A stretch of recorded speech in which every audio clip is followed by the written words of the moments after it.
तुम्हाला या माणसाचा व्हिडिओ बघून जर राग येत असेल तर लाज वाटू द्या, कारण आपण सगळ्यांनी मिळून जे काम केलं पाहिजे तो हा एकटा माणूस करत आहेत. पहिले मलाही यांचे व्हिडिओ बघितले की राग यायचा. मला वाटायचं सरकारचे चांगले काम दाखवायचे सोडून हे काय दाखवत आहेत. पण नंतर समजलं सरकारचे चांगले काम तर सरकार स्वतः जाहिरातींमध्ये मोठमोठे फ्लेक्स आणि होर्डिंग लावून दाखवत आहेत.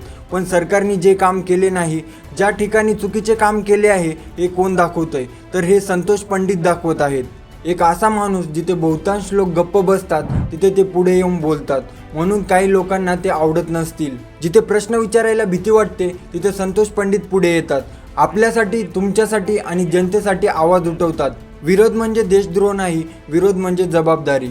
लोकशाही जिवंत राहते आवाजांमुळे आणि प्रश्न विचारणाऱ्या माणसांमुळे. संतोष पंडित यांचे व्हिडिओ बघून तुम्हाला जाणवलंच असेल की जे सामान्य जनता नियम पाळते ते काही राजकीय नेते नियम पाळत नाहीत. आज जो म्हणतोय ते चुकतोय त्यांना विरोध करण्याऐवजी सपोर्ट करा. संतोष पंडित बोलत आहेत कारण ते घाबरत नाहीत. पण तुम्ही, जर तुम्हाला हा व्हिडिओ आवडला असेल तर कमेंट करायला विसरू नका.